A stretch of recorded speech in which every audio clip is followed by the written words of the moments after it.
Next, we will start with some terms that are important in heredity. First is gene. A gene is a functional unit of inheritance. Mendel called it factor and Johnson called gene. Gene वो हैं जो कि एक generation से दूसरी generation में जाते हैं और जिसकी वजह से करेक्टर एक जनरेशन से दूसरी जनरेशन में करेक्टर्स पास होते हैं. Alleles with genes which code or for contrasting traits are known as alleles. Alleles एक जीन हमारा जो होता है, वन जीन हमारा 2 अलील से फॉर्म होता है. जैसे टी है तो एक कैपिटल टी है इसमें, एक और एक स्मॉल टी है. नेक्स्ट टर्म है हमारी homozygous and heterozygous. If the allelic pairs of genes are same identical, this condition is called homozygous. Homozygous means है अगर एक जीन के वन जीन हमारा फॉर्म होता है 2 अलील से, अगर दोनों अलील जो हमारे सेम हैं, this condition is called homozygous, capital T. And heterozygous, and individual having 2 different types of alleles will be called heterozygous. अगर दोनों अलील्स डिफरेंट टाइप के हैं, कैपिटल टी है एक स्मॉल टी है, तो हम इस कंडीशन को कहेंगे हेट्रोजाइगस. जीनोटाइप क्या है?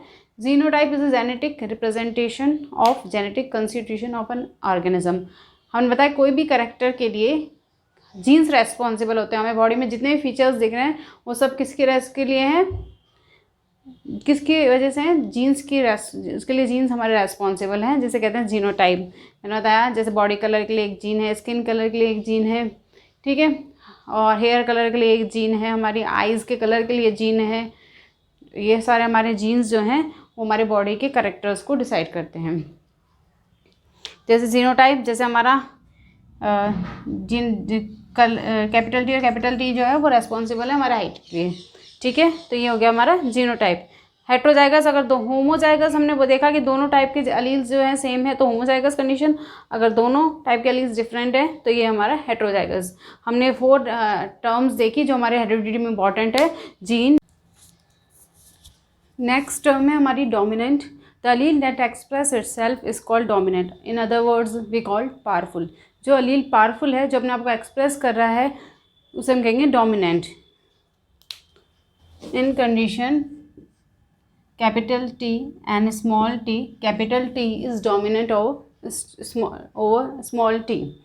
So capital T express itself in the presence of small t. तो कैपिटल टी जो है हमारा डोमिनेंट है, इस वजह से कैपिटल टी के कैरेक्टर्स आते हैं.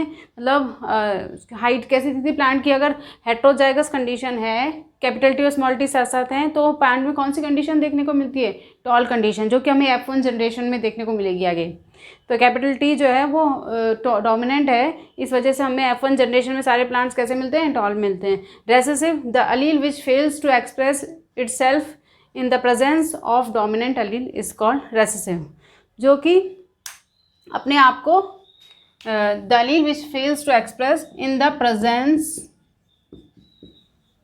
प्रेजेंस ऑफ डोमिनेंट अलील, जो अपने आप डोमिनेंट अलील की प्रेजेंस में अपने आप को एक्सप्रेस नहीं कर पाए, वो कौन सा अलील है? रेसेसिव. जो कि स्मॉल टी है, यहाँ पर स्मॉल टी अपने आप को कैपिटल टी की प्रेजेंस में एक्सप्रेस नहीं कर पाता है. इस वजह से F1 जनरेशन में सारे प्लांट्स टॉल देखने को मिलते हैं. और जब कैपिटल टी प्रेजेंट नहीं होता है, ओनली स्मॉल टी प्रेजेंट होते हैं, तभी अपने आप को रिप्रेजेंट कर पाता है.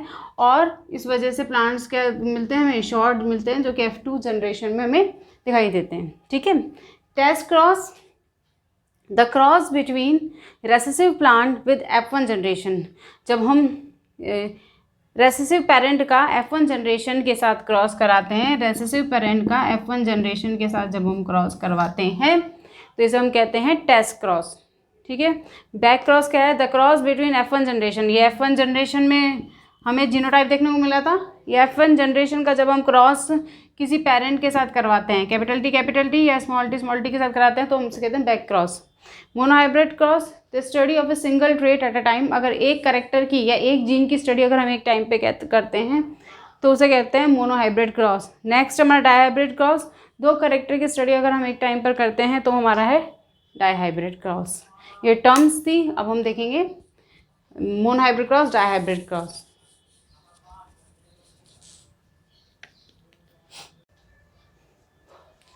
नेक्स्ट हमारा है मोनोहाइब्रिड क्रॉस और inheritance of one gene. Mendel cross between true breeding tall plants and true breeding short plants. Capital T is responsible for tall condition and a small t is responsible for short condition. When Mendel crossed between true breeding tall and true breeding short plants in F1 generation, all plants are tall because capital T is dominant over small t.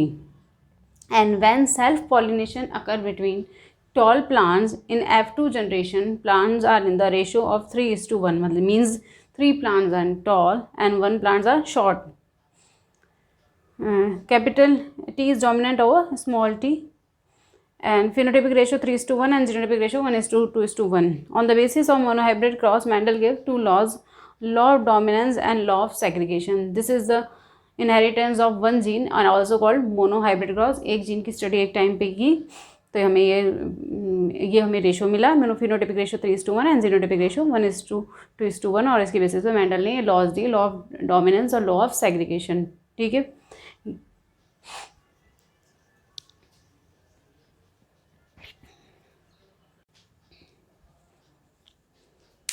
On the basis of monohybrid cross, Mendel gave 2 laws: law of dominance and law of segregation. Law of dominance कहता है every character is controlled by a discrete unit called factor.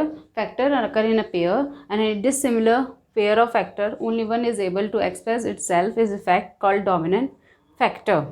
Mendel ने कहा हर character को कौन control करता है? हमारे factor control करते हैं. फैक्टर किस में मिलते हैं? हमेशा पेयर में मिलते हैं. और डिसिमिलर पेयर फैक्टर में केवल एक ही अपने आप को एक्सप्रेस कर पाता है, उसे हम कहते हैं डोमिनेंट फैक्टर. जैसे कि कैपिटल टी और स्मॉल टी में कैपिटल टी डोमिनेंट है तो कैपिटल टी वाली कंडीशन, टॉल कंडीशन हमें F1 जनरेशन में देखने को मिलती है. हर कैरेक्टर, हमारा हेयर कलर देख लो, हमारा बॉडी कलर देख लो, हमारा बॉडी का फिनोटाइप देख लो, सब कौन कंट्रोल कर रहे हैं? हमारे फैक्टर्स और जीन कंट्रोल करते हैं. और लॉ ऑफ नेक्स्ट हमारा लॉ है लॉ ऑफ सेग्रीगेशन और प्योरिटी ऑफ गैमेट्स. आप स्क्रीन का स्क्रीनशॉट ले सकते हैं और पॉज करके आप नोट डाउन भी कर सकते हैं. अब लॉ ऑफ सेग्रीगेशन और प्योरिटी ऑफ गैमेट्स क्या कहता है? This law is based on the fact that the 2 alleles of a character present in an individual but do not get mixed up and both the traits are recovered as such in the F2 generation, though one of them is not seen in the F1 generation. ये कहता है law कि एक character के लिए 2 अलील present होते हैं एक इंडिविजुअल में, लेकिन ये क्या नहीं होते? मिक्स नहीं होते. और दोनों कैरेक्टर्स जो होते हैं वो हमें F2 जनरेशन में दिखाई देते हैं और F1 जनरेशन में उनमें से एक दिखाई नहीं देता. जैसे कि हमने देखा कि F1 जनरेशन में हमें कौन सी कंडीशन मिली थी? Capital T and small T, मतलब टॉल प्लांट्स मिले थे हमें F1 जनरेशन में. इसका मीन है ऐसा नहीं है कि इन दोनों अलील्स की मिक्सिंग हो गई थी. कैपिटल टी जो था हमारा डोमिनेंट था स्मॉल टी पर, इसलिए कैपिटल टी वाले कैरेक्टर्स ही हमें दिखाई दिए F1 जनरेशन में. दोनों अपना कैपिटल टी हाइब्रिड कंडीशन में कैपिटल टी और स्मॉल टी जो है अपना अपना एग्जिस्टेंस रखते हैं.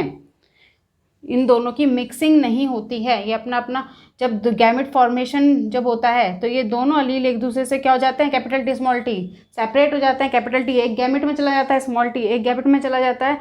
अगर कैपिटल टी से दूसरा गैमेट मिलेगा, कैपिटल टी किसी भी गैमेट से मिल सकता है, स्मॉल टी भी किसी भी गैमेट से हमारे मिल सकता है और उसमें कौन सी भी कंडीशन हो सकती है. तो ये कहता है. और F2 जनरेशन में ये दोनों अपना कैपिटल टी स्मॉल टी अपना अपना एग्जिस्टेंस रखते हैं. इसी वजह से हमें F2 जनरेशन में दोनों टॉल एंड शॉर्ट कंडीशन देखने को मिली. ये कहता है हमारा लॉ ऑफ सेग्रीगेशन.